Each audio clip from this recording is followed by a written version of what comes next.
Good morning, everybody. It is Wednesday. Man, it is Wednesday, June the 19th, or what like some people like to refer to as Juneteenth. So I really didn't know a whole lot about this until it was just like, oh yeah, well, Juneteenth is the 19th of June. It was designated I guess a recognizable holiday in 2021.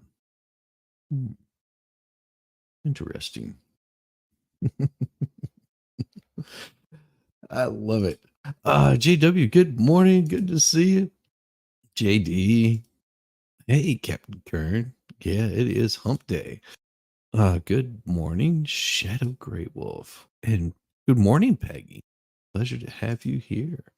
And Melanie, good morning to you also. And Judy Allrod. Allard? Allard. Good. I think I got that. Awesome.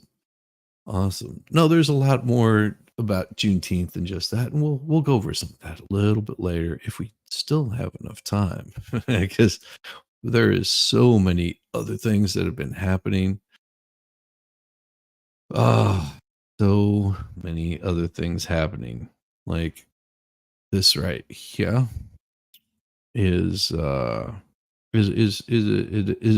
sad day because Willie Mays, Giants electrifying say hey kid, has died at 93. Wow. Willie Mays, the electrifying say hey kid, whose singular combination of talent, drive, and exuberance made him one of baseball's greatest and most beloved players, has passed at 93. He was Mays' family and the San Francisco Giants jointly announced Tuesday night, that he had died earlier in the afternoon in the Bay Area. My father has passed away peacefully and among loved ones, says Michael Mays in a statement released by the club.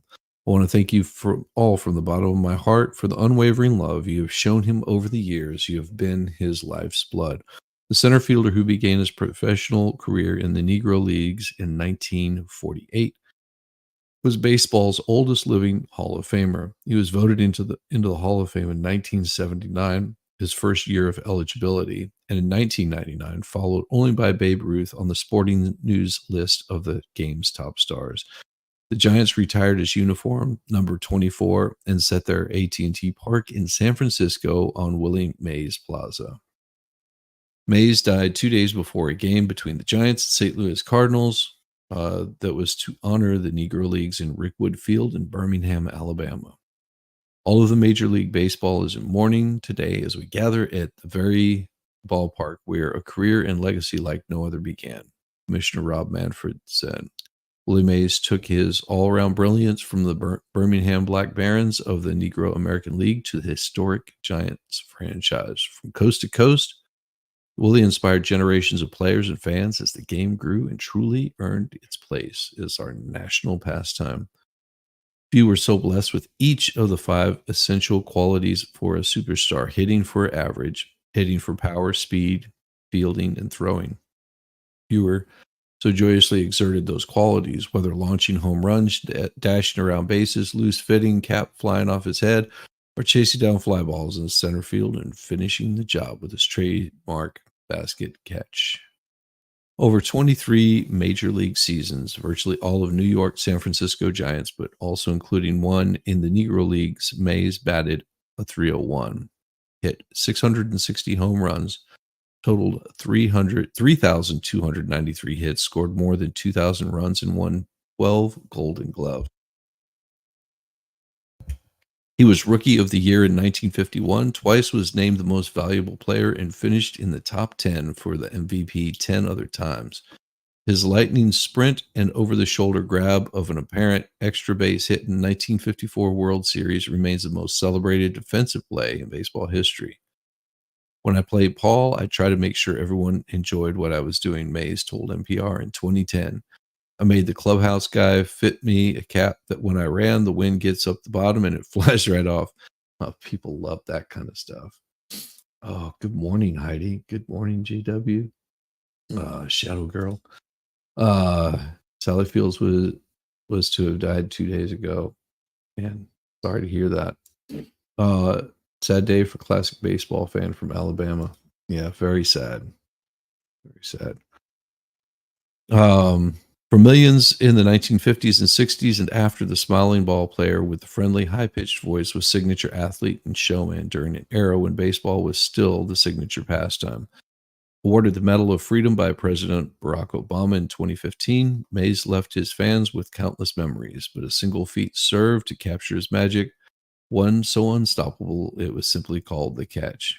In Game 1 of the 1954 World Series, the then New York Giants hosted the Cleveland Indians, who had won 111 games in the regular season, were strong favorites in the postseason. The score was 2-2 in the top of the eighth inning. Cleveland's Vic Wertz faced reliever Don Little with none out. Larry Doby on second and Rosen on first. With the count 1-2, Wirtz smashed a fastball into deep center field. In an average park with an average center fielder, Wirtz would have homered, or at least had an easy triple. But the center field wall in the eccentrically shaped polo grounds was more than 450 feet away, and there was nothing close to average about the skills of Willie Mays. Decades of taped replays have not diminished the astonishment of watching Mays raced towards the wall, his back to home plate, reached out his glove, and haul in the drive. What followed was so extraordinary. Mays managed to turn around while still moving forward, heave the ball to the infield, prevent Doby from scoring even as Mays spun to the ground. Mays himself would probably point out that the throw was as important as the catch. Soon as it got hit, I knew I'd catch the ball, Mays told the biographer, James S. Hirsch, whose book came out in 2010. All the time I'm running back, I'm thinking, well, you got to get this ball back to the infield. The catch was seen and heard by millions through radio and the then emerging medium of television, and Mays became one of the first black athletes with mass media appeal. He was a guest star on The Donna Reed Show, Bewitched, and other sitcoms. He inspired a handful of songs. It was named first in Terry Cashman's 1980s novelty hit Talking Baseball, Willie, Mickey, and the Duke. A tribute in part to the brief era when New York had three future Hall of Famers in center. It was Mays, Mantle of the Yankees, and Snyder of the Brooklyn Dodgers. Giants went on to sweep the Indians, with many citing Mays' play as the turning point, with the impact was so powerful that 63 years later, in 2017, baseball named the World Series most valuable player after him, even though it was only a moment of postseason greatness. He appeared in three other World Series in 51 and in 62 for the Giants and 73 for the Mets, batting just 239 with no home runs in the first four series.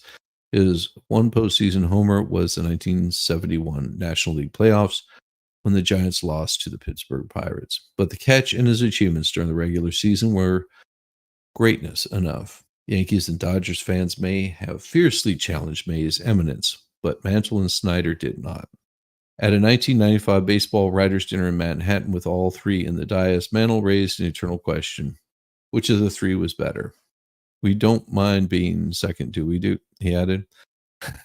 Between 1954 and 1966, Mays drove in 100 or more runs 10 times, scored 100 or more 12 times, hit 40 or more homers 6 times, more than 50 homers twice, and led the leagues in stolen bases for 4 times. His numbers might have been bigger. He missed most of 52 and all of 53 because of military service, quite possibly costing him the chance to overtake Ruth's career home run record of 714, an honor that first went to Henry Aaron, then May's godson, Barry Bonds. He would likely have won more gold gloves if the award had been established before 1956. He insisted he would have led the league in steals more often than he had tried. I'm beyond devastated and overcome with emotion. I have no words to describe that. What you mean to me, Bonds wrote on Instagram. Wow. And it just goes on and on. This is a man to be celebrated. Oh man. Well, cheers and well wishes on your path to something greater and grander than all of this. Man, that's a day right there. Guy gave a lot for doing what he did. Oh, That's hard to follow up right there. That one is pretty damn solid. Um, let's see what we got here. Ooh, um, hmm. No, I'm not gonna play that. Oh, I did not see this, but this is interesting. A Texas megachurch pastor resigns after woman says he essayed her in the 1980s. Wow. So in Dallas, the pastor of a megachurch has resigned after a woman said he had essayed her on multiple occasions in the 1980s, beginning when she was 12. Oh, geez, dude. Gateway Church Board of Elders said in a statement Tuesday that they'd accepted the resignation of Robert Morris, the church's senior pastor and founder. The board said it had hired a law firm to conduct an independent review to make sure that they have a complete understanding of the events from 82 to 87. Damn. The allegations came to light Friday on the religious watchdog blog, the Wartburg Watch. Okay. Cindy Clemens' sire, Morris's accuser, told the Daily Morning News in an interview Saturday that she met Morris in 1981 when he was traveling preacher and began preaching at her family's church in Oklahoma. She said Morris and his wife and young son became close to her family. She said she was staying at her house in 82 when he asked her to come into his room. He told her to lay on the bed and began touching her inappropriately. Ooh, wow. She's 54 now. She said the abuse continued for about the next 4.5 years. The AP typically does not name people who say they have been essayed unless they come forward publicly, as Clem shares done. When asked about the allegations by the Christian Post, Morris, 62, said in a statement to the publication that he was in his early 20s and he was involved in inappropriate sexual behavior with a young lady in a home where he was staying. I was kissing and petting and not intercourse, but it was wrong. He said in the statement, the behavior happened on several occasions over the next few years. Jeez. Board said that before Friday, they did not have all of the facts in the inappropriate relationship between Morris and the victim, including her age at the time and the length of the abuse. They said that their understanding of the extramarital relationship that Morris had discussed many times throughout his ministry was not that it was abuse of a 12-year-old child. Dude.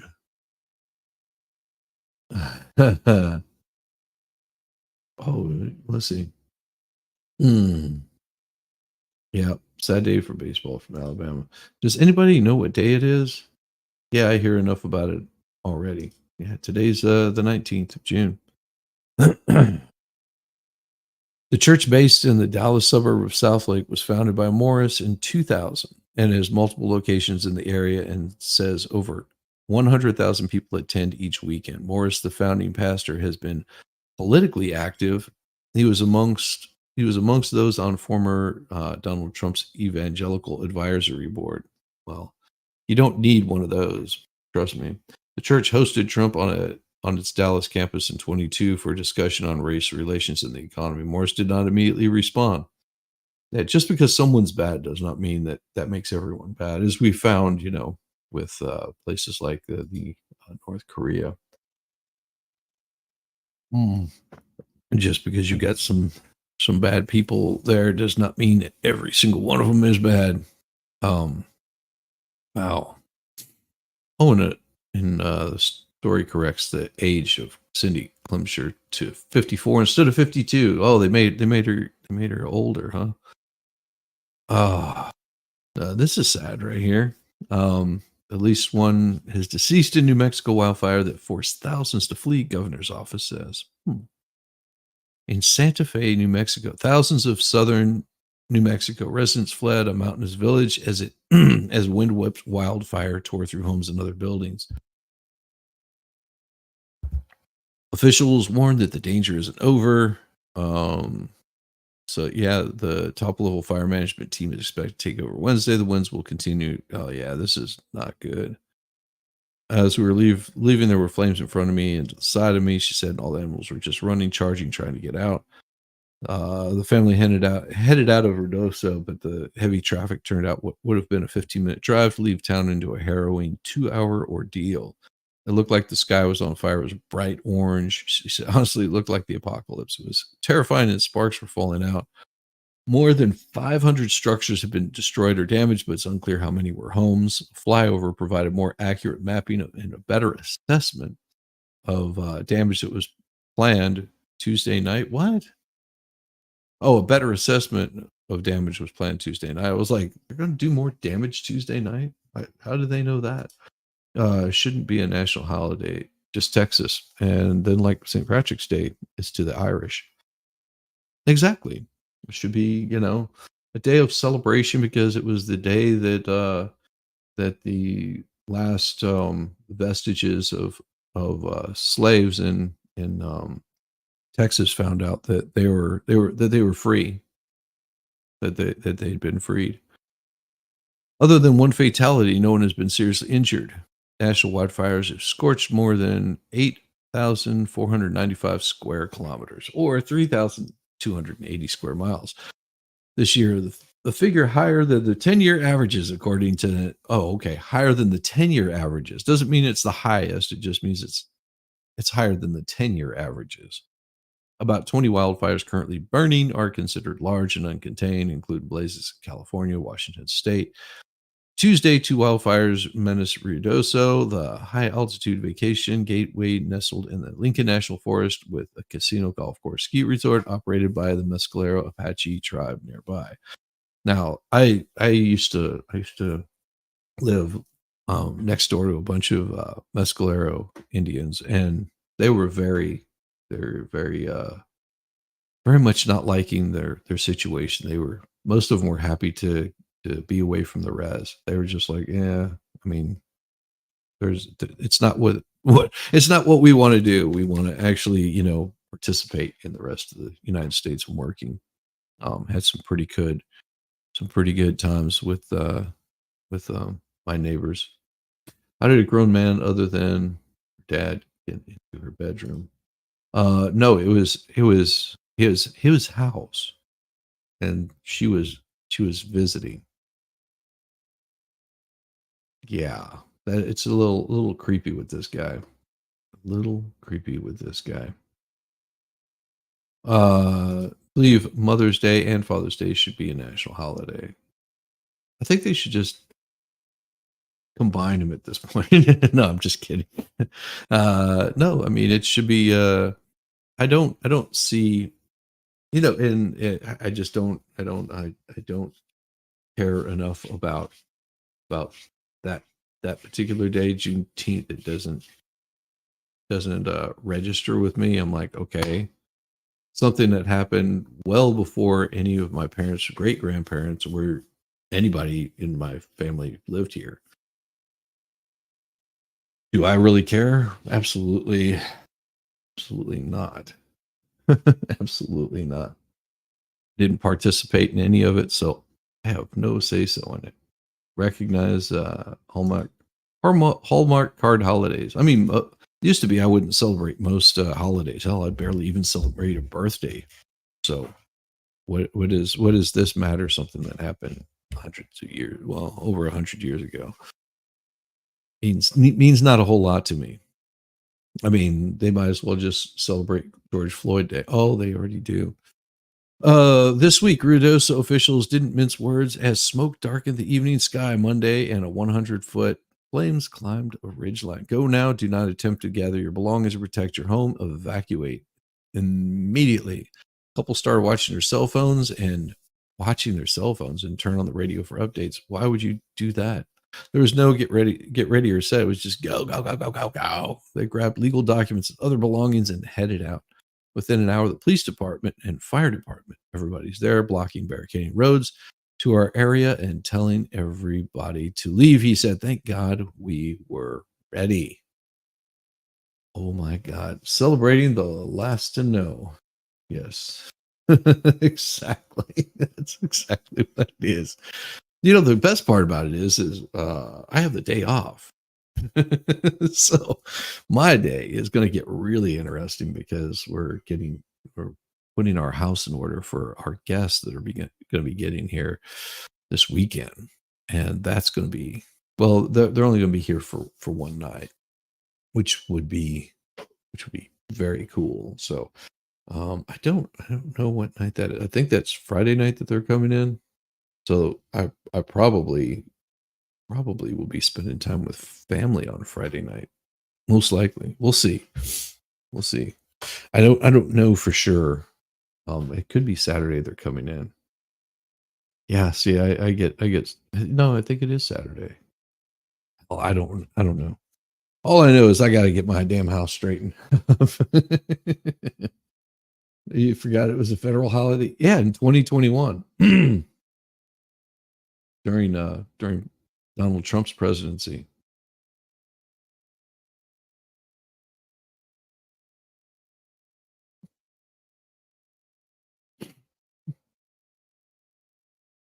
I'm kidding. Amid highway closures, many evacuees had little choice but to flee eastward and into the city of Roswell. So I don't. Ruidoso Downs. Okay, yeah, I've heard of that. I was trying to think of where this was, but yeah, they went to the city of Roswell. So that's where all the aliens have been. Amid highway closures, many evacuees had little choice but to flee eastward and into the city of Roswell, 75 miles away, where hotels and shelters were set up. Rural gas station among the evacuation route was overrun with people and cars. Wow. Well, why were people stopping at gas station? They should have just stayed in their car. The Walmart parking lot is packed with people in RVs. And Enrique Moreno, director for Roswell Community to Disaster Relief, every single hotel in Roswell is filled to capacity right now. We go to the gas station, we see just the people hanging around in their cars. Animals and livestock were moved to the state fairgrounds in Roswell, including 5 horses that arrived Monday night, as well as 4 llamas, according to Leslie Robertson, the office manager. Robertson said 30 more horses were headed her way Tuesday evening. Both in South Fork Fire and the smaller Salt Fire started in the Mescalero Apache Reservation, where the tribe's president declared a state of emergency. Yeah, that's pretty interesting. So yeah, if you're in New Mexico, you know, be safe. Be safe. Oh man. What is this?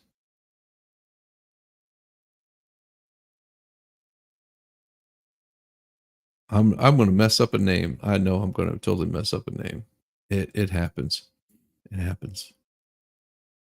So experts fear catastrophic college declines thanks to a botcha FAFSA. I don't know what the hell this is supposed to be. Okay. So Washington Lessing stand between Ash and Ash Ashnally. Wow. Bougie or something. And her college dream is the FAFSA form of financial aid application that's supposed to help students go to college. But, well, it's blocking her instead. She has tried to submit it over and over. Every time it fails to go through. I feel overwhelmed and stretched out, Sabuji. 19. She came close to tears the last time she tried the form. I feel like I'm being held back. Normally, this is a time of celebration for high school seniors. This spring has been marred by a federal government botched rollout of the new application. By May 1st, students usually know where they're headed to college in the fall. This year, still most haven't received financial aid offers. Well, that sucks. So student loans. Ah, I get it. Answer in my house would be a bad aim due to elevated BP and an empty clip. Okay. I got screwed this go around and got half the money I normally get. Yeah. This year, most still haven't received the financial aid offers 3 months before the start of fall classes. Many didn't know their where they're going to college or how they were going to pay for it. Usually, now I could be wrong on this, but usually you put in you do like your college application while you're still a senior. So I don't know why they're all of a sudden trying to figure out where they're going to college. We're asking them to make probably one of the biggest financial decisions and decisions that will have the biggest implication on their lives going forward. Here's my suggestion to everyone that's wanting to run off to college. No, I'm not a college graduate, obviously. Uh, But if you're going to run off to college, maybe get some some life experience under your belt. And no, high school isn't life experience. High school is sort of like that waiting time before you go to college, which then you're just in a waiting time before you actually find out what you're going to do with your freaking life. Maybe join, join the Peace Corps or some crap like that for a little bit, where you go, oh yeah, there's more to life than all this dumb stuff, and you change your attitude really quick on what you're going to do with your life. You got 30 years of it. I don't know. I don't know. My idea would be, what it was a book that was written what, in the 60s or 70s, called uh motorcycle, the art, what is it? The art of motorcycle maintenance. Yeah, that was, read that book. That might give you a little bit of insight. Talks about, college students, the ones that really become, you're skilled, you're talented, go into school because it's something that they want to learn, not something that they feel that they need to earn a career. Um, one of the things that sort of stuck with me was um, this guy that was working on you know, became a mechanic and ended up going to school after becoming a mechanic. Yeah, Zen in the Art of Motorcycle Maintenance. That's right, Funston. It's been a while since I read that book. I want to say I read that. I was, geez, like 15, 16, something like that. It was quite impressive. The thought behind that. I mean, it's a, I guess, a more of a philosophical question, but learning to work on your own equipment, just sort of put this guy in a position where, you know, now he can make really good money, but he also has the skills to back it up. I think is the point that they were getting at. I mean, it's hard to become a doctor if you if you faint at the sight of blood. So why would you, take out you know a lifetime loan to just become a doctor and you faint at the sight of blood? Oh, good to see you, Tammy. Good to see you. I hope you're doing well this morning. I've got something new for you guys. Oh, it's really cool. And hopefully I can get it fully released today. I've got to really put it together though. I'm going to give it a try while I go get some coffee, and hopefully you guys enjoy this, because it's gonna be funny as hell if it does anything. Where did I put it? I think it is here.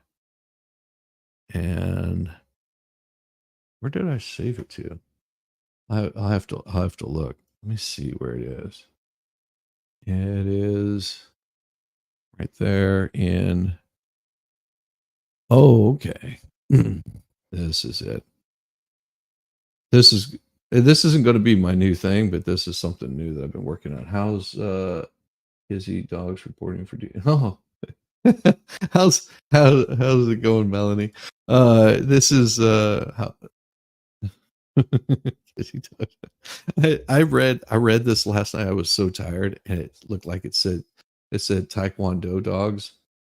I joke not. I was like, why do I had to read it like three times. I had to read it three times because I was so damned off. But I'm going to play this, guys, for you while I go and grab some coffee. I think you might end up liking it. We'll see. We'll see. Let me take it. I want to copy this thing. How do I copy? There we go.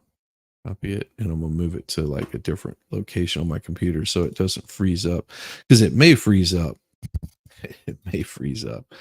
And I'm gonna put this in here. We'll just paste it there. There we go.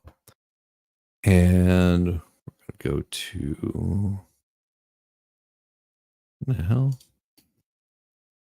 Where did I save it? Ah, there we go.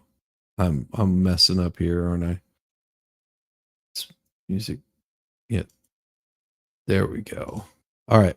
And I'm gonna go grab some coffee, but you guys tell me what you think of this, because it it ended up doing this like for hours. I was making this like hours and hours and hours. Just rendering it took forever. So uh what I'll do is I'm gonna before I play this, I'm gonna start a poll.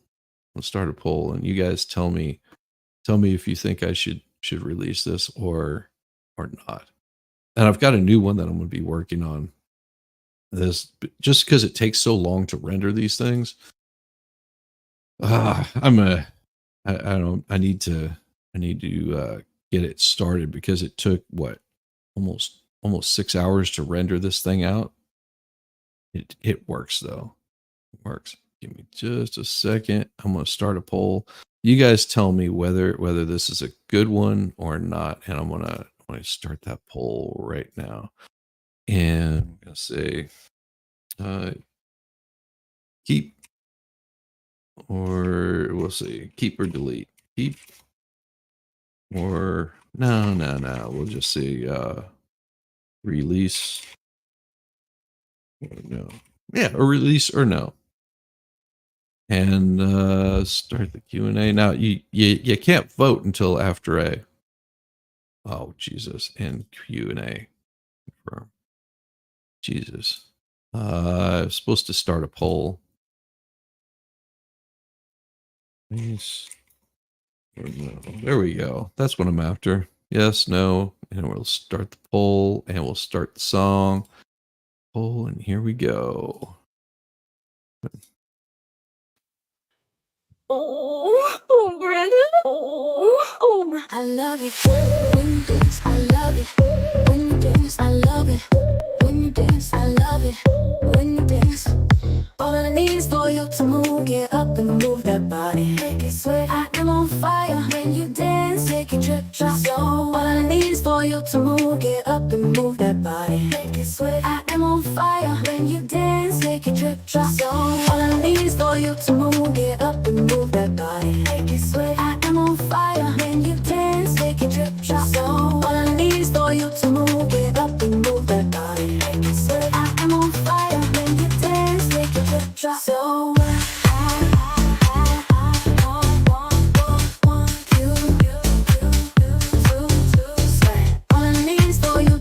get up and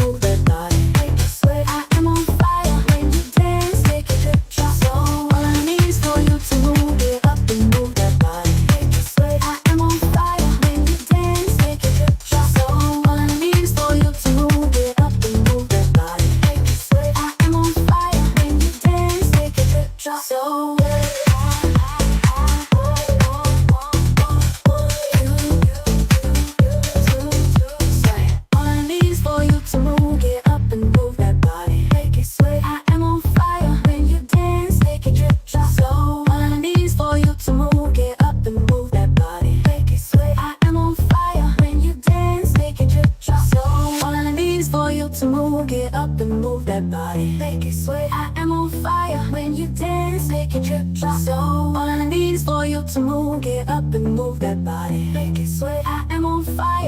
dance. Make it drip, drop. So all I need is for you to move, get up and move that body. Make it sweat. I am on fire when you dance. Make it drip, drop. So all I need is for you to move, get up and move that body. Make it sweat. I am on fire when you dance. Make it drip, drop. So all I need is for you to move, get up and move that body. Make it sweat. I am on fire when you dance. Make it drip, drop. So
I love it. When you dance, I love it. When you dance, I love it. When you dance.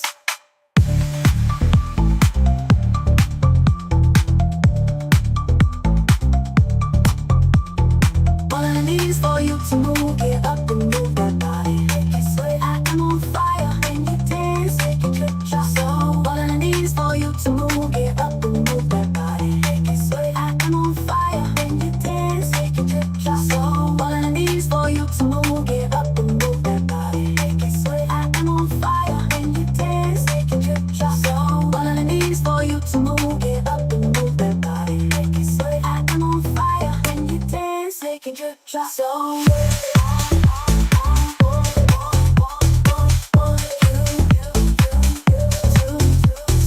I need is for you to move, get up and move that body. Make me sweat, I am on fire when you dance, make it drip drop. So all I need is for you to move, get up and move that body. Make me sweat, I am on fire when you dance, make it drip drop. So all I need is for you to move, get up and move that body. Make me sweat, I am on fire when you dance, make it drip drop. So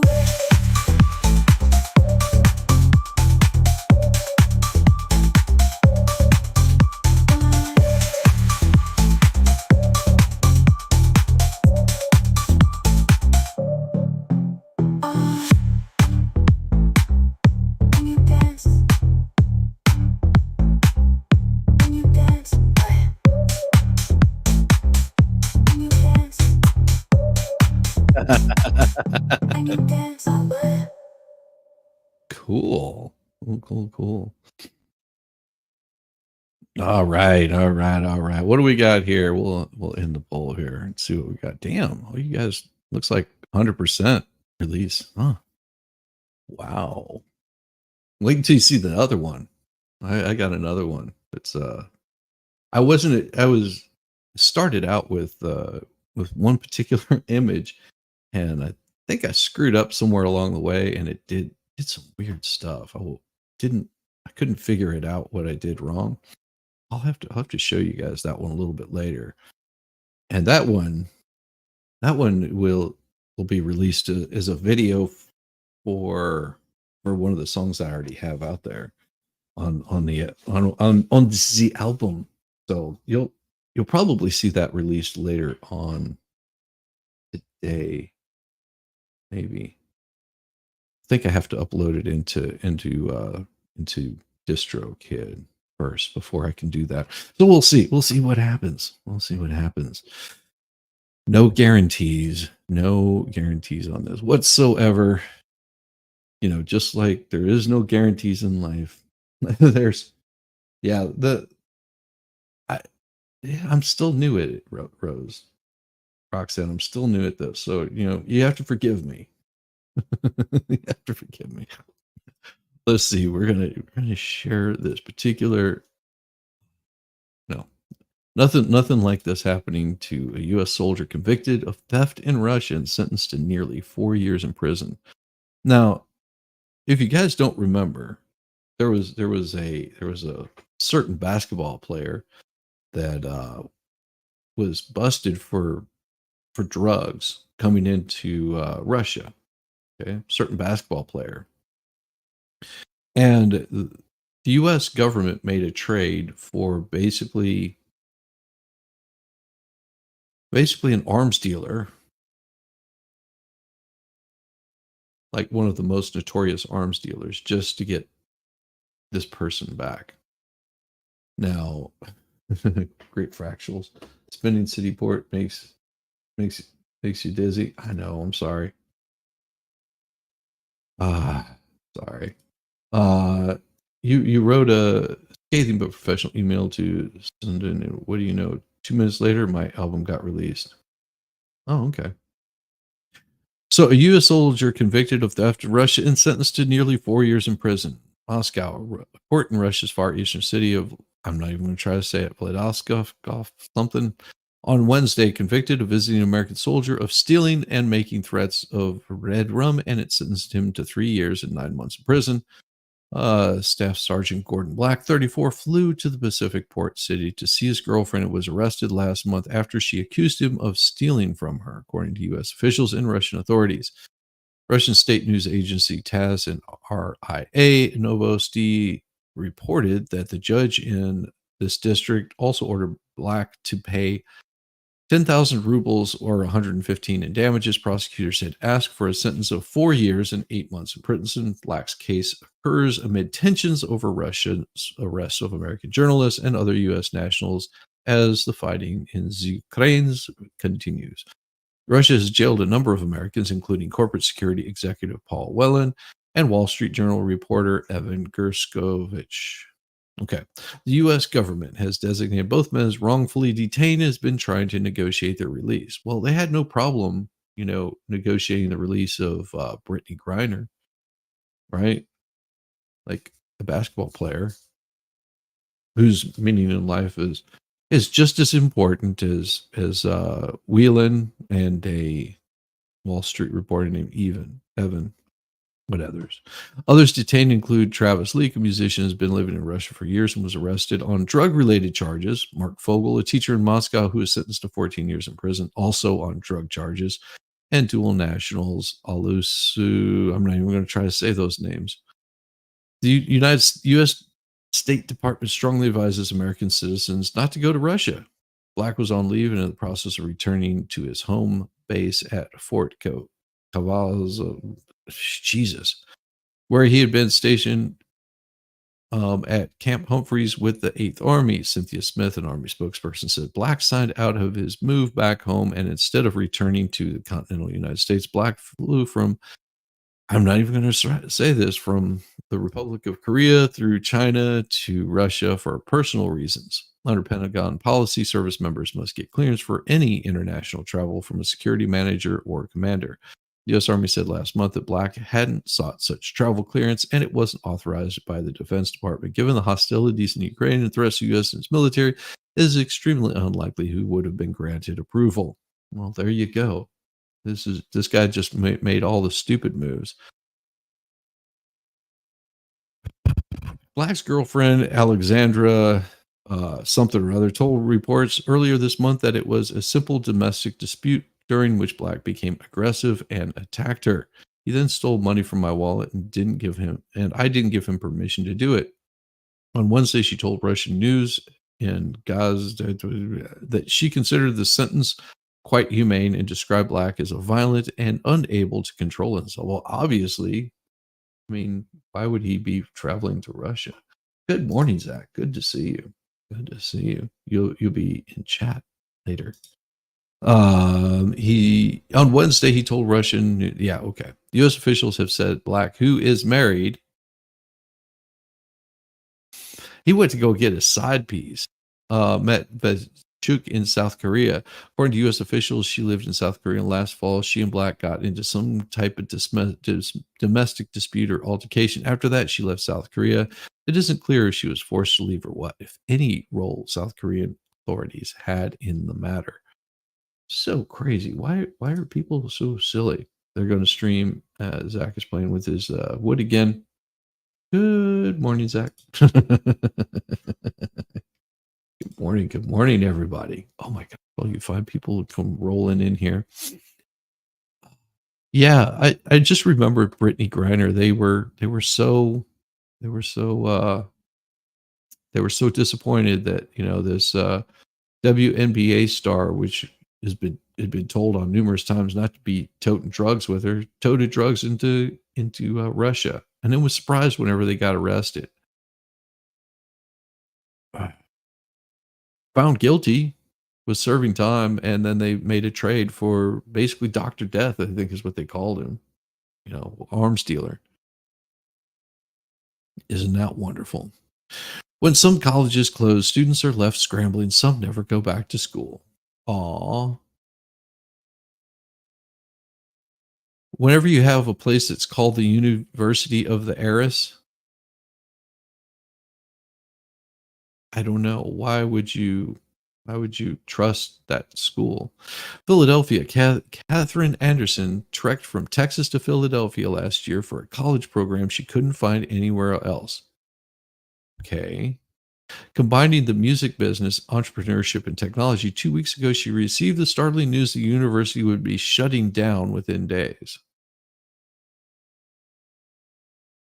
Oh, it's arts, the University of the Arts. Sorry. I was like, I said heiress. I was like, okay.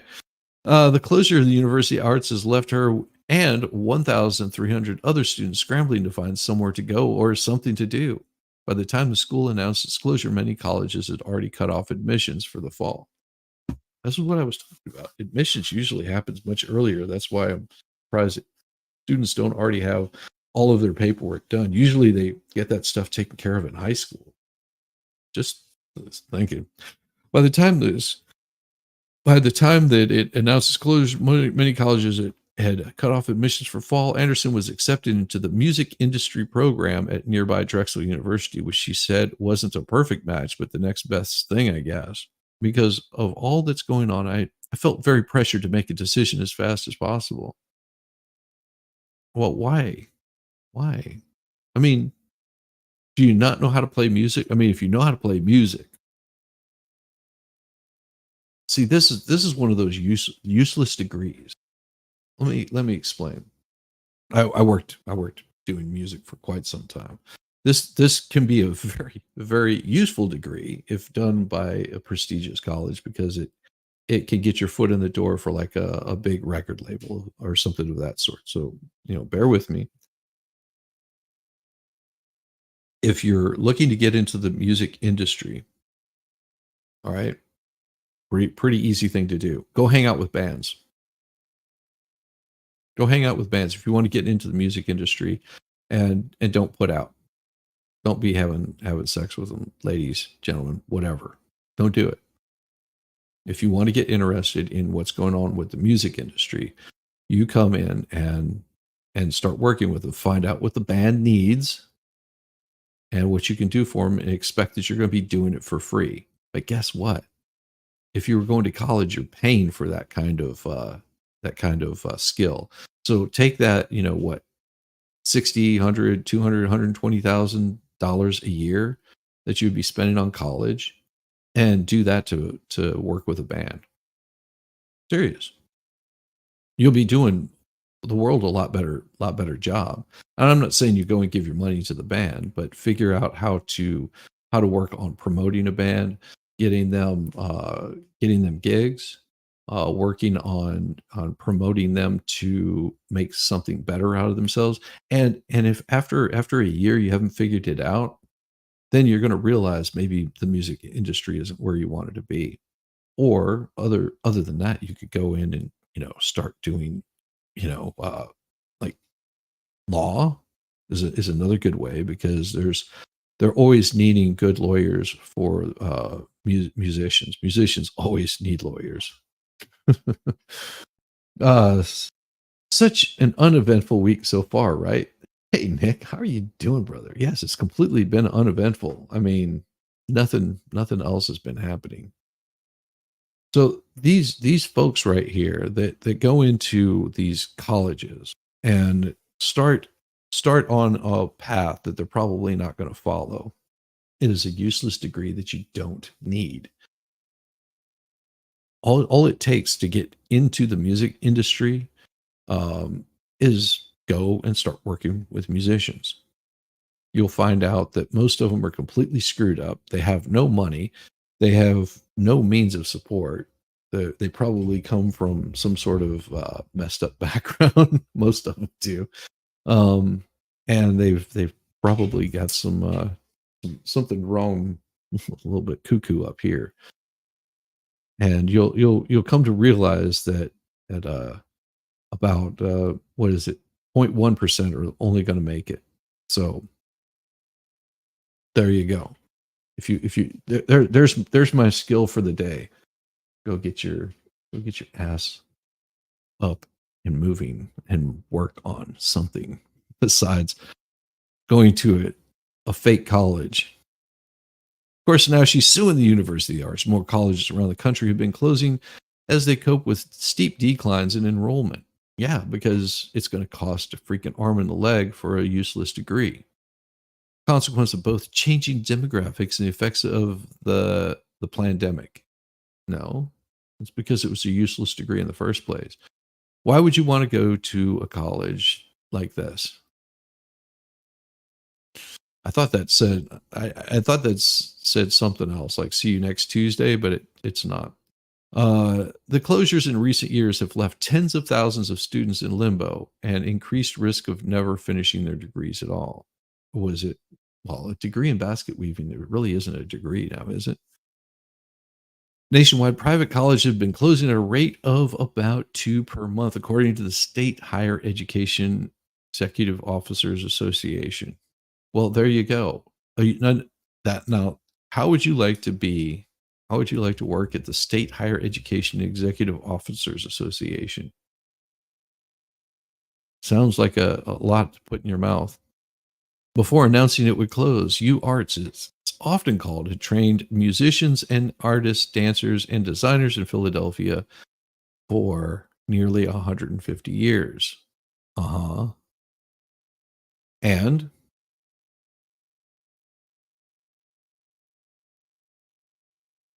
the school had suffered from the plunging enrollment and said it was confronted with a significant unanticipated expense that forced its closure. Well, what would that be? What would that significant and unexpected expenses be? What could absolutely cause that? What could cause that? To even with fan ACs going 82 higher in your apartment. So if you're wondering what that might be, um, there everybody is asking because several state and local investigations are underway into how the university ran out of money so suddenly.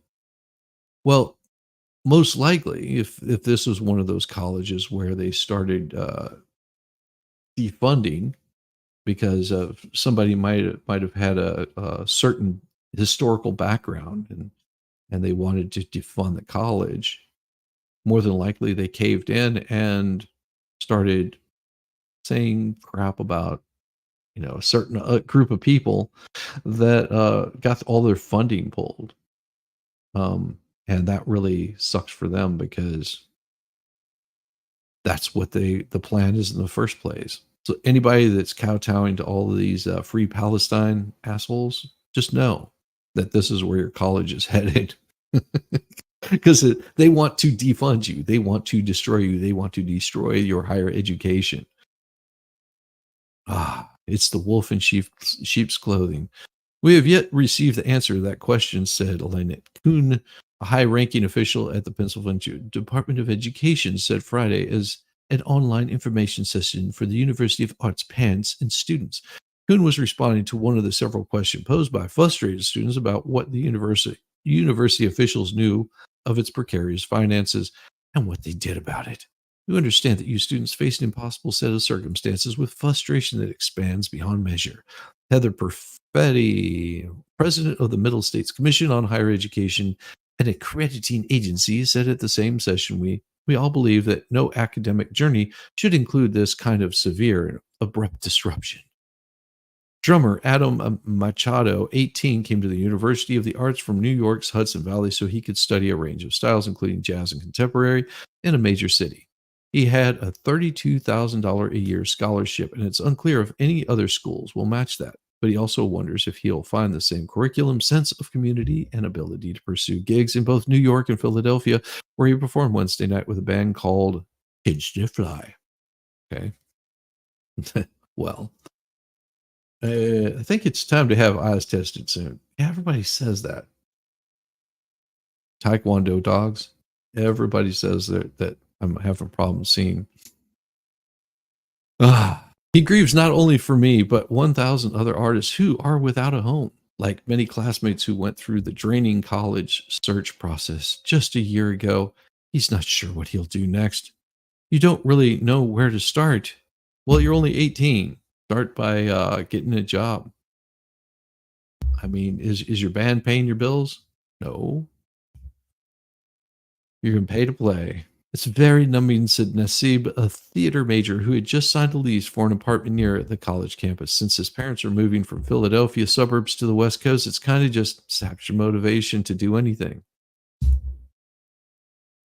Well, enrollment in the University of Arts had dropped nearly half since 2009. Well, maybe if you would have done a little research on your college, you would have known some of this. It's crazy.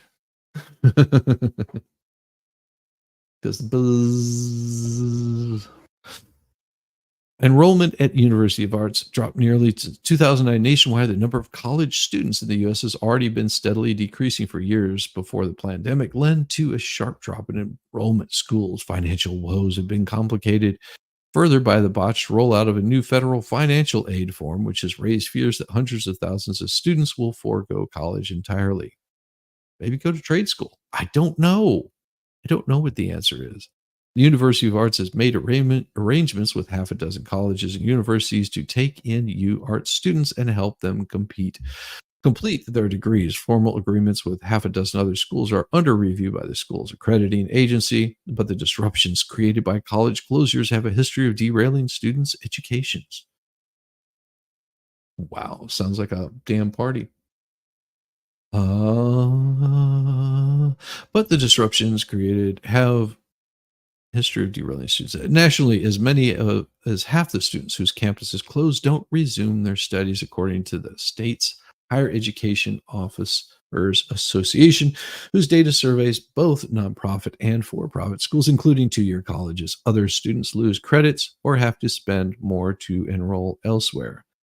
Democrat state lawmakers held a hearing Monday at the University of Arts shutdown while Philadelphia City Council plans its own hearing for a month later this month. It throws so many red flags up, said Councilman Mark Squala.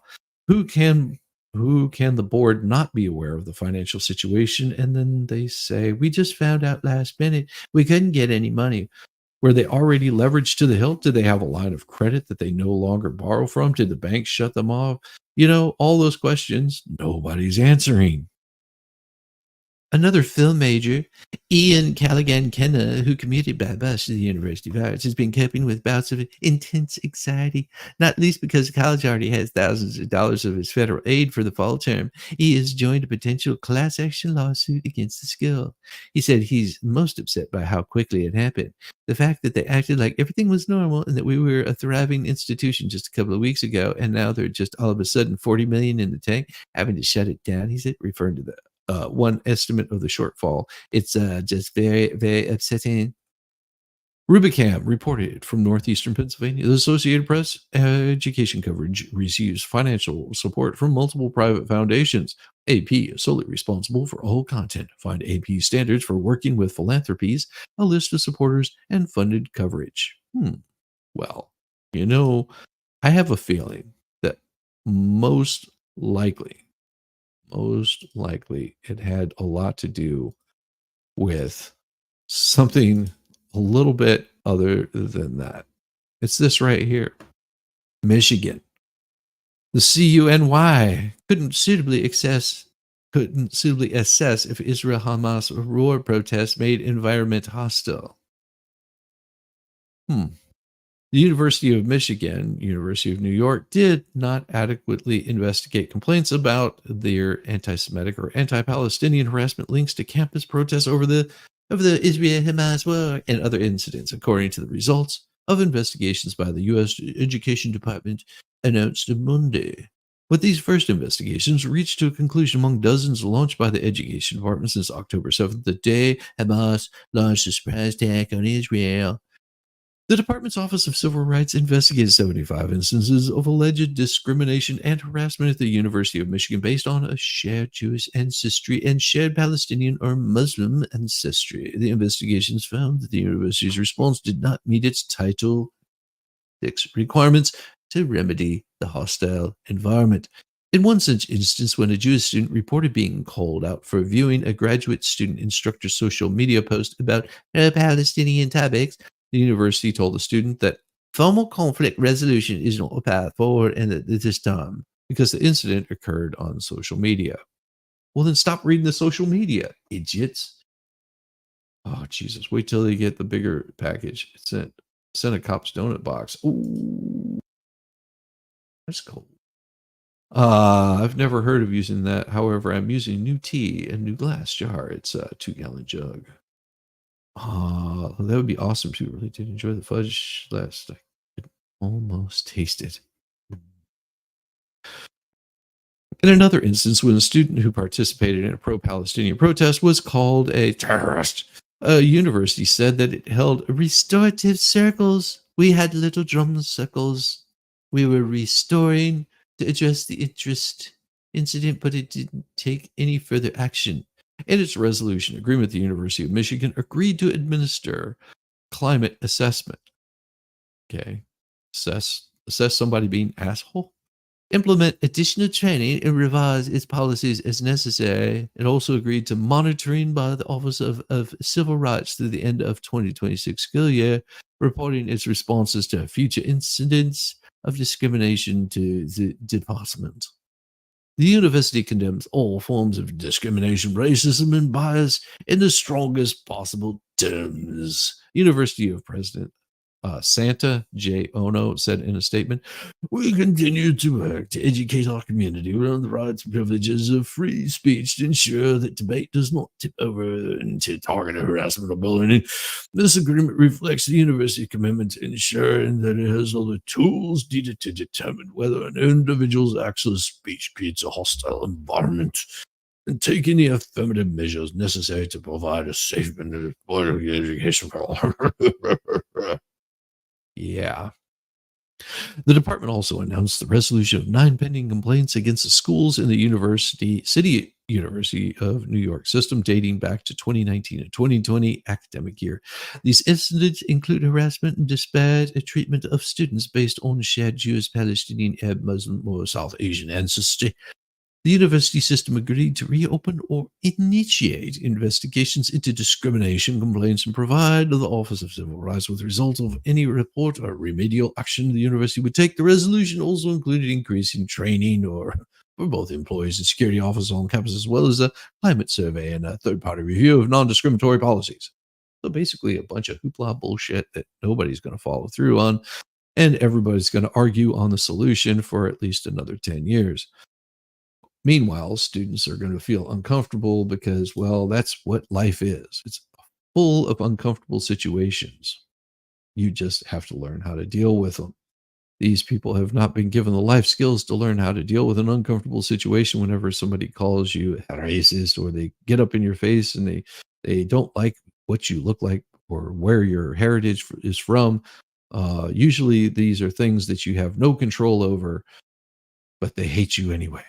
So how do you deal with it? Well, walk off. Pretty easy. Walk away. If you can't walk away, well, that's what self-defense is for. Complaints of anti-Semitism and Islamophobia have led to inquiries at more than 100 universities and school districts, including Harvard and Yale, community colleges, and public schools from Los Angeles to Minneapolis. The complaints vary widely, but all accuse schools of violating the Title VI of the Civil Rights Act of 1964, which prohibits discrimination based on race, color, or national origin. Well, schools can prohibit that, but you know what? People don't have to. People are not required these kinds of discriminations based on race, color, national origin. I guarantee you, there's plenty of people that are not of my ethnicity that probably don't like me. And you know how it affects me? Absolutely zero. Do you know why?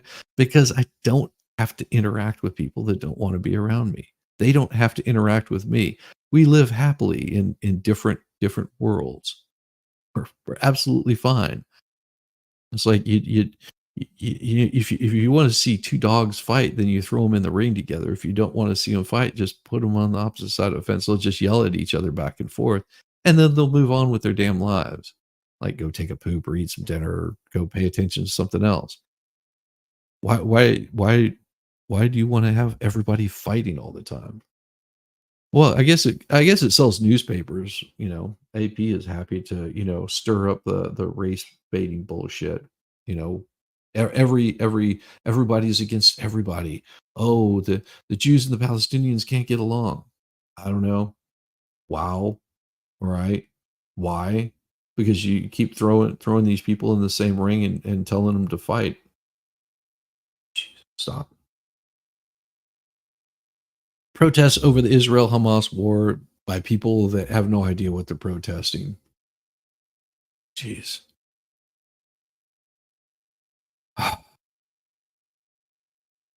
At many campuses across the country, with some canceling graduation ceremonies or moving classes online after the pro-Palestinian protesters set up encampments on campus spaces.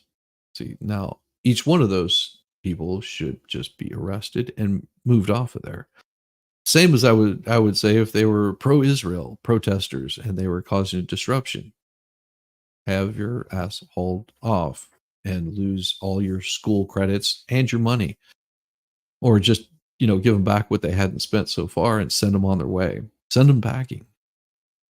Like goodbye. You clearly don't want to be here, or you want to be here for some sort of protest. Here's your first life lesson. The rest of the world doesn't play your stupid game.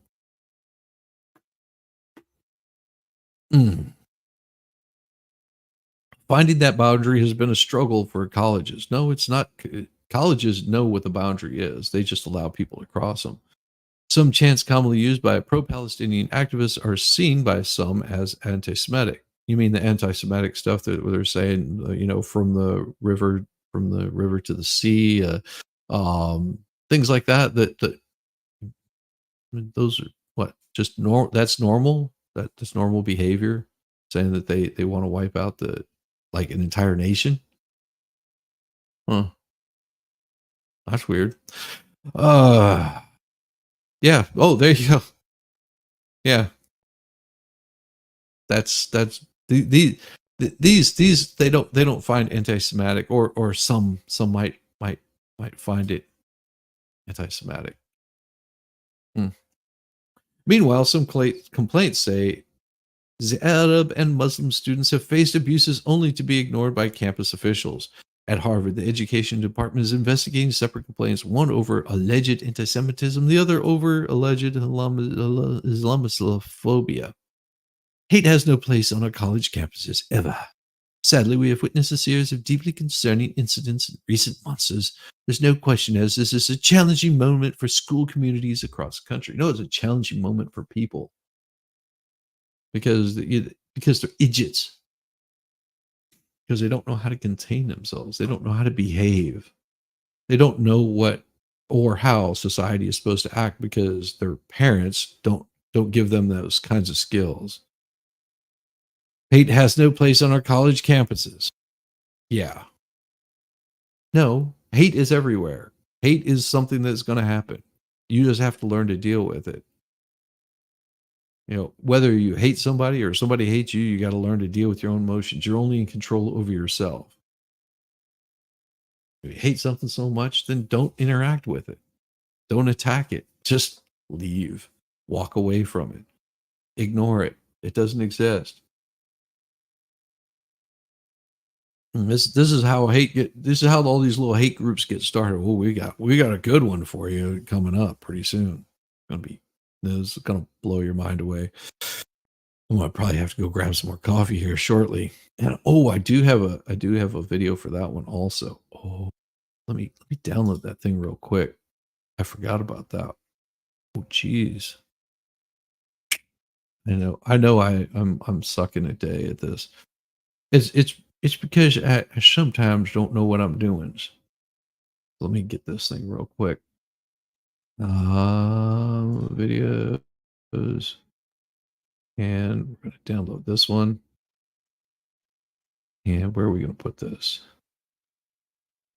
We are going to put this on morning coffee. There we go.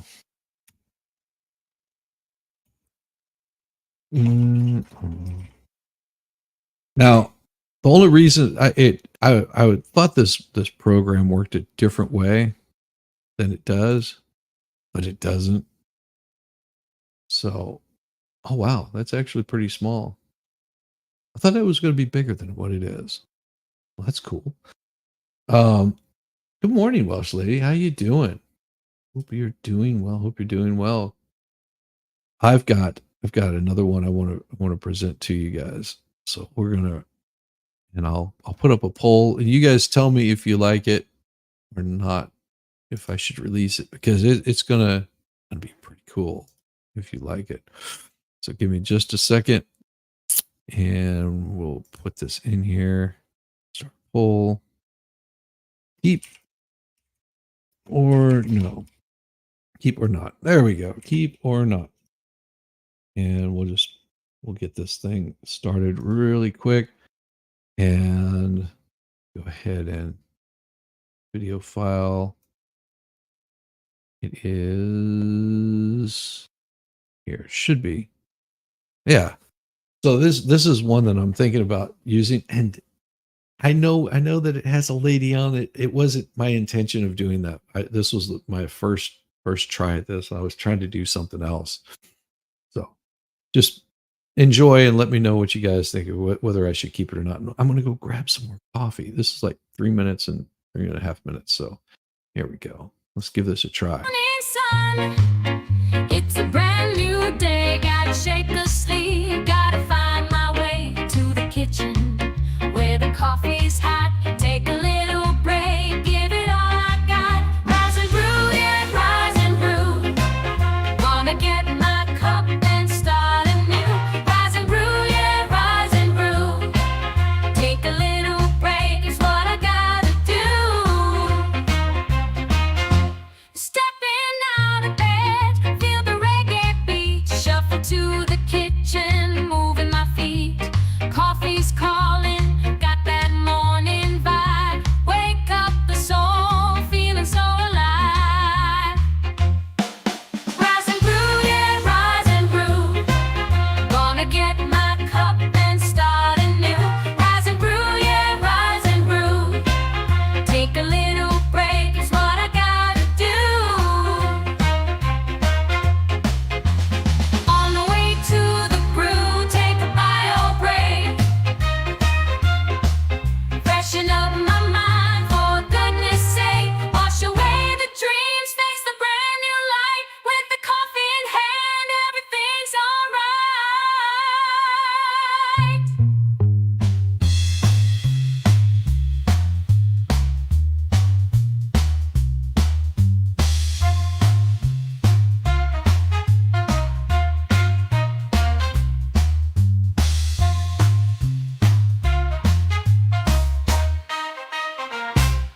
Rise and brew, yeah, rise and brew.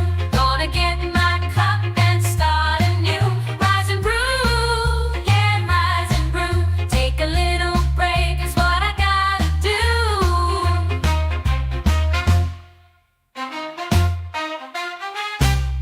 Gotta get the coffee, start a brand new day. Please get up, it's time to rise. Whiz and Coffee, sweet harmony. Down in the kitchen, beans are on the grind. Whiz is humming to the streaming time. The aromas rising, filling up the air. Cup of Java magic takes away the care. Wears away the care. Rise and brew, yeah, rise and brew. Gonna get my cup and start anew. Rise and brew, yeah, rise and brew. Take a little break is what I gotta do. The sun is shining, so Whiz is dancing with his coffee cup. In the morning sunlight, he's lifting up. Yeah, you don't like that one? I'm with you. I don't think I like it either. Yeah, about 69% of you liked it, but yeah, I wasn't too happy with it. It does make me dizzy also. Just I like the other one. Yeah, Rambo is definitely missed. I agree with you on that. Rambo is the bomb. Rambo is the bomb. I've got to I'll have to put Rambo back in there. Yeah, Rambo is definitely missed. I could still add Rambo in there. It's okay, but like for first attempt, that wasn't too bad. First attempt, that was my first attempt at putting something together. But I am definitely think I want to keep Rambo in there. That just makes it oh so much more fun. So much more fun. All right. Well, as we were talking about all of these kinds of foolish things that everybody is, going, crazy over this kind of crap. We've got something that I think you guys might find a little bit interesting. And this particular um particular story came out yesterday, and I guess the best way to do it is just talk about this for you guys here because well it is pretty sad. So this right here, this pew pewer who deleted 5 at a Colorado gay club pleads guilty to 50 federal hate crimes. Wow. So this guy that deleted 5 people, injured 19 others in a gay club was a refuge in the conservative city of Colorado Springs, pleaded to federal hate crimes. I don't know that there are such things, but and was sentenced to 55 life terms in prison on Tuesday, but once again declined to apologize or say anything to the victim's family. Prosecutors nonetheless highlighted the importance of him being forced to take responsibility because they say that's what motivated the mass pew-pewing. As part of a plea agreement, he repeatedly admitted on Tuesday to evidence of hate. The admission that these were hate crimes is important to the government. Well, no, it's just important to you to get him to say one thing that you want him to say. Aldrich attacked a place that was much more than a bar, according to Kahanadi, who described Club Q as a safe place for people in the gay community. We met people who said this venue saved my life and I was able to feel normal again, she said. Sends a message that acts of hate will be met with severe consequences. Well, aren't all bad actions acts of hate? Hmm. Okay. Aldrich, 24, is already serving life in prison after pleading guilty to state charges last year. Federal prosecutors focused on proving that November 19th attack at the gay club was premeditated and fueled by bias. U.S. District Court Charlotte Sweeney, the first openly gay federal judge in Colorado. Okay, don't care. You're a judge in Colorado. Heard heart-wrenching testimony from victims before accepting the agreement, which also included a total of 190 years on gun-related charges. Several of the survivors said they wanted the death penalty. However, Sweeney explained that capital punishment has not been sought by prosecutors and would need to have been imposed by a jury. Instead, Sweeney said the life sentences will mean no drawn-out appeals and no more hearings where a hate crime defendant might become a symbol. Well, just remember whenever what you start considering a hate crime, whenever it turns the other cheek, how bad that's going to look. Just remember that fair play where it seems like you're getting justice because you're calling it a hate crime, how dangerous it becomes whenever that comes back to bite you. That pendulum, just watch out for it. However, Sweeney explained that capital punishment, blah, blah, blah, recalling the perspective of the father of Matthew Shepard, another student that was killed in Wyoming in 1998, for whom the federal hate crime law is partially named, said that Aldrich will never get out of prison, will face a miserable future with a miserable end. Do not let this individual take any more from you. Absolutely not. Don't let him. The survivors delivered harrowing accounts. Father, one victim, deserved to be killed like a dog. Well, see, this is the thing where now now because you call it a hate crime, it makes people feel like they can come out and just kill you like a dog.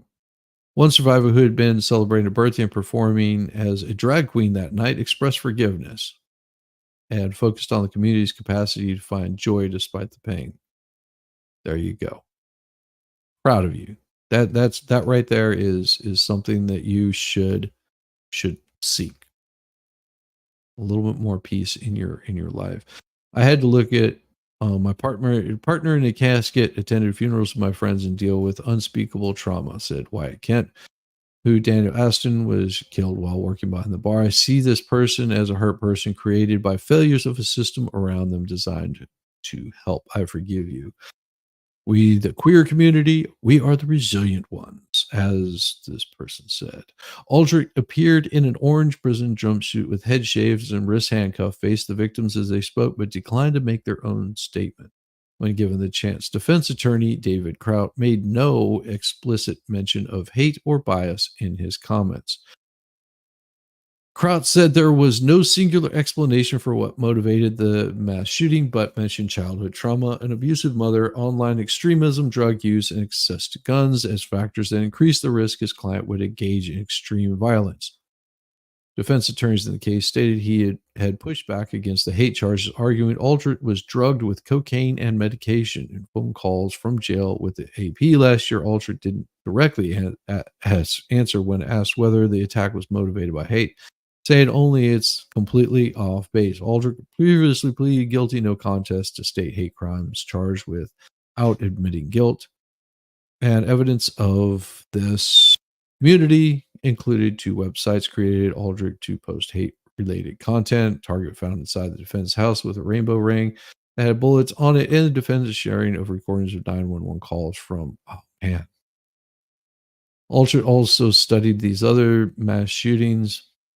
Man, he spent over 9,000 weapons related purchases from dozens of vendors between 2020 and the attack.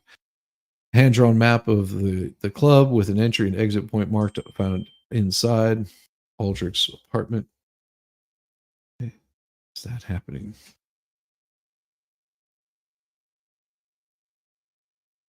Oh, geez. Well, my wife just sent me a message, said there was 5 squirrels out there. Hmm. They're about to find something new. The defendant was prepared to inflict the maximum amount of damage. Yeah, that's what it sounds like. And we're not gonna celebrate this guy anymore because there's more to this guy than meets the eye. It's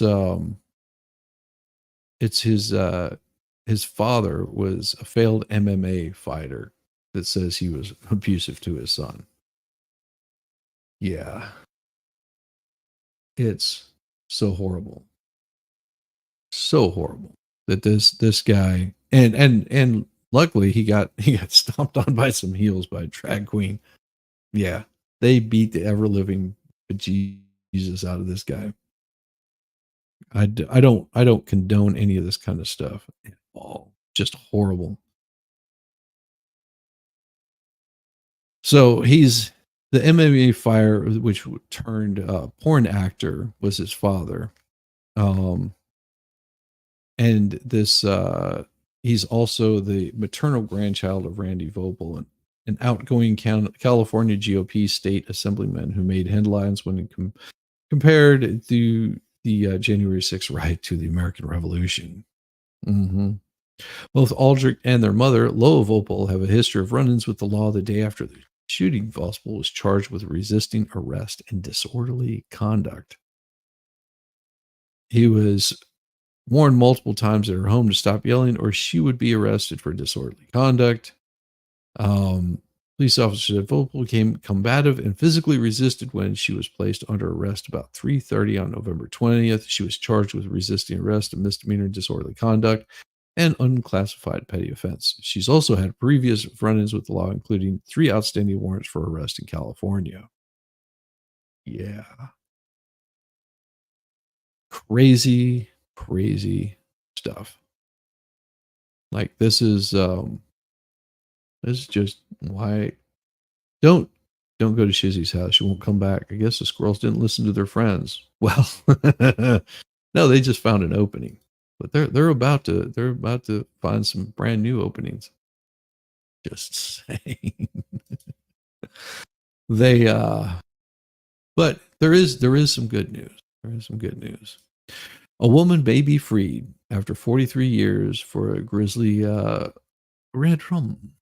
Was a police officer the real killer? A Missouri woman has spent 43 years in prison for a grisly 1980 murder that her lawyers say was actually committed by a police officer with ties to the murder scene. Now, Sandra Hemme is waiting to learn if she'll regain her freedom after a judge overturned her conviction last week. He ruled Hemme was a malleable mental state when investigators questioned her in a psychiatric hospital under heavy medication. The prosecutors withheld evidence about the discredited officer who died in 2015. Hemme's legal team at the Innocence Project say this is the longest time a woman has been incarcerated for a wrongful conviction. The family is ecstatic. We just can't wait to get her home. Here are some things you need to know about the case. What are the key points? Judge Ryan Horseman ruled Friday that attorneys for him had established evidence of actual evidence innocence that she must be freed within 30 days unless prosecutors retry her. Hem was a psychiatric payment when she incriminated herself in the death of the 31-year-old library worker Patricia Jensk. Hem is now 64 years old and is incarcerated at a women's prison in northeast of Kansas City. What happens next? County prosecutors have 30 days to determine whether to dismiss the charges or to try her again. The Missouri's Attorney General's office can decide to get involved. Karen, I'm not going to try to say her, Ms. Pojman, communications director for the Missouri Department of Corrections, said in an email, in the past, exonerated people have been released if there are no plans to appeal the decision or try to retry the case. And the Department of Corrections gets that in writing from all the parties involved. Buchanan County prosecutor and a spokesperson for the state's attorney general's office didn't immediately return a phone email message from the AP seeking comment. So what exactly happened in 1980? It started on November 13th of that year when Jen Smith's work, her worried mother climbed through a window at her apartment, discovered her daughter's nude body on the floor surrounded by blood. Her hands were tied behind her back with a telephone cord and a pair of pantyhose. Oh, that's horrible. A knife was under her head. The brutal deleting grabbed headlines with detectives working 12-hour days to solve it. But Hem wasn't on her radar until she showed up nearly 2 weeks later at the home of a nurse who once treated her, carrying a knife and refusing to leave. Police found in her closet and took her back to St. Joseph's Hospital, the latest in a string of hospitalizations that began when she started hearing voices at the age of 12.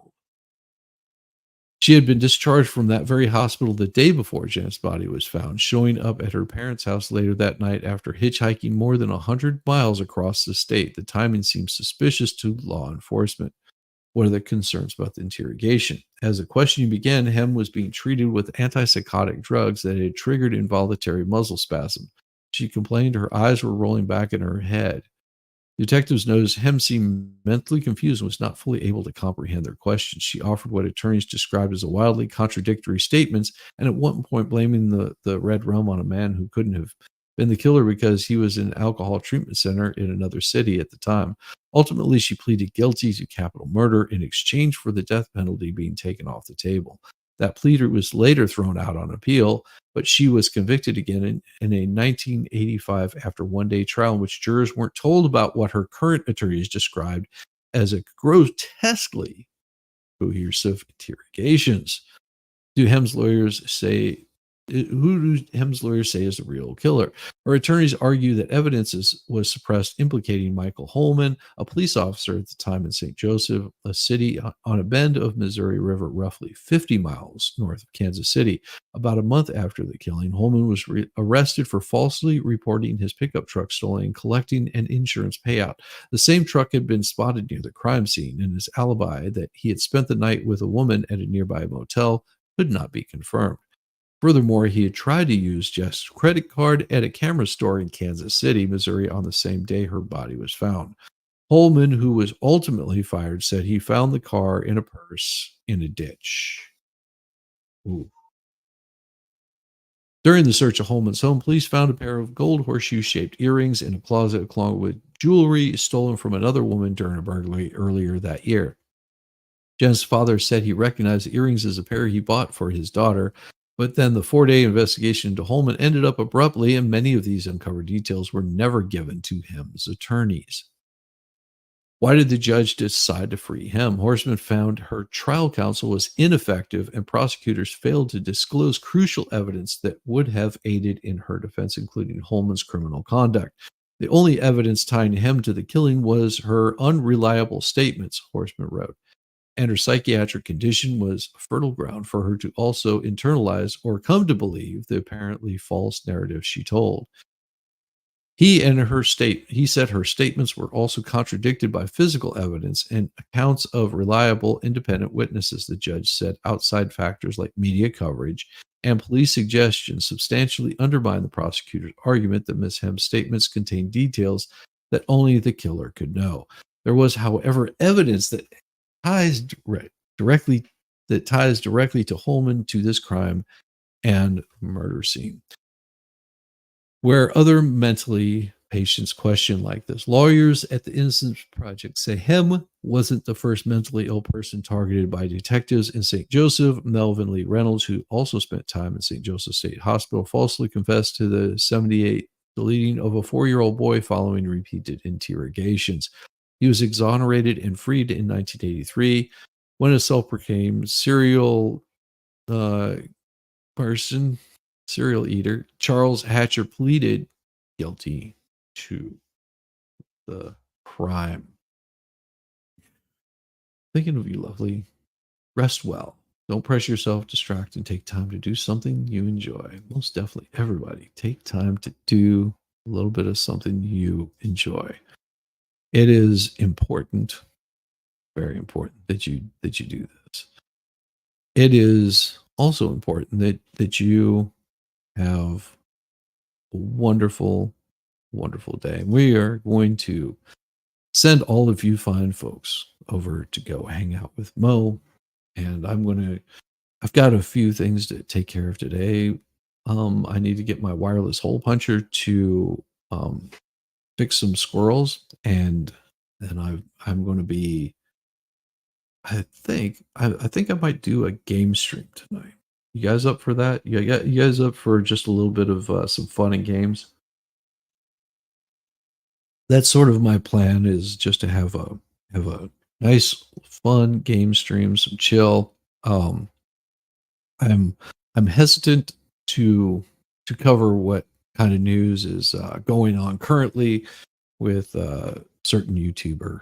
I'm also hesitant about talking about some other stuff that might be going on, but that's another day, another dollar, another 50 cents, as some might say. People, you just gotta stay out of the drama. Stay out of the drama. Find something enjoyable in life to do.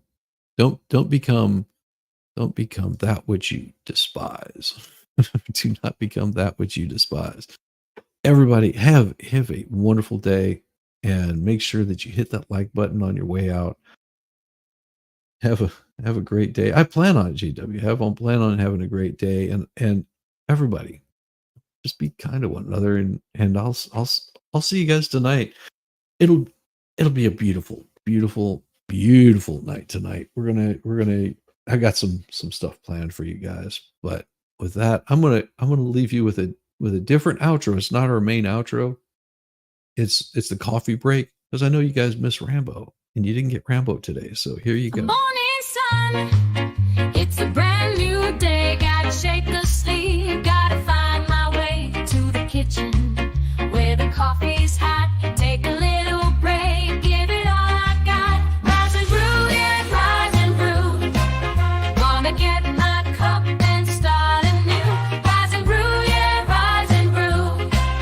Take a little break is what I gotta do. Stepping out of bed, feel the reggae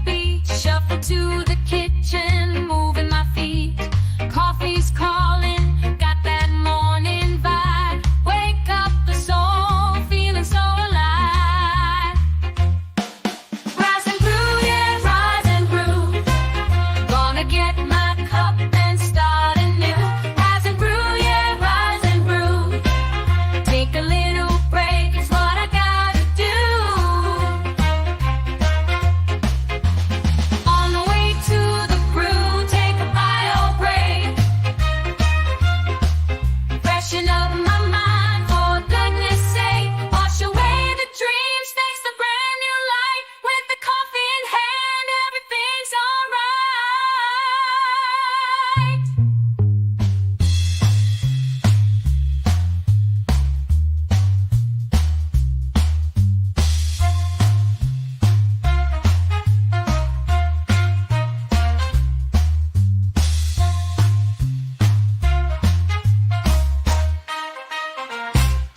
Rise and brew, yeah, rise and brew. Gonna get my cup and start anew. Rise and brew, yeah, rise and brew. Take a little break is what I gotta do.